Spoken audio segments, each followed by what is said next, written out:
Now he says in verse 2, the cities of Aroer are forsaken. They shall be for flocks which lie down, and none shall make them afraid. Now, I probably ought to go back and give you another pronunciation of that. The cities of Aroer are forsaken. And let's settle for Aroer. They are forsaken, and they're going to be as flocks. Now, this was a suburban area near Damascus. The entire area would be destroyed. Now, that probably has happened in Damascus in the past, will happen again, of course.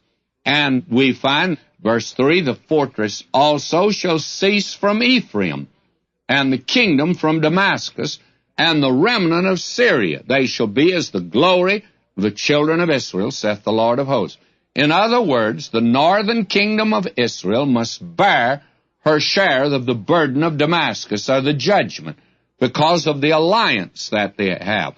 Now we are told in 2 Kings that both were besieged by Tiglath-Pileser, and they were finally both deported by the Assyrian Shalmaneser, and that's in 2 Kings 17:6.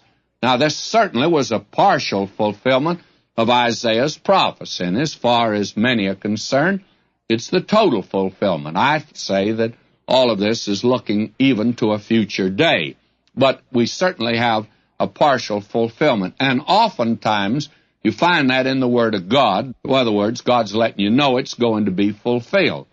Now, what we have in the remainder of this is that the judgment is going to be carried out, and I'm not going into detail here because we need to gain just a little momentum now. Verse 10, though, because thou hast forgotten the God of thy salvation. Now, he's talking here to the northern kingdom. And hast not been mindful of the rock of thy strength. Therefore shalt thou plant pleasant plants, and shalt set it with strange slips. And what you have here is this. I think that it is something that was literally fulfilled, but it does have a spiritual application, as all of this does. It's to note how this land in our day has been planted with pleasant plants and slips. I had the privilege of setting out 5 trees up in the land of Israel. In fact, in the tribe of Issachar, there between Haifa and Nazareth. And the forests of the cedars of Lebanon have almost been removed, but there are many trees in that land, and the Mount of Olives was covered in that day with them. The enemy removed them. Actually, while the Turks controlled Palestine, they exacted a tax on trees.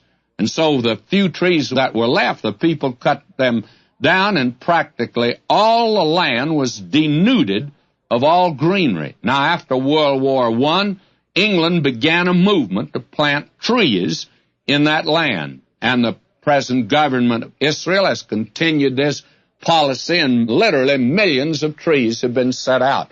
Now, there are many of you folk that have seen my message. That is, when I say see it, because it's an illustrated message on what time is it on God's clock. And I go into this particular part, the way that land has been reforested. And yet I do not believe that's the fulfillment of other scriptures.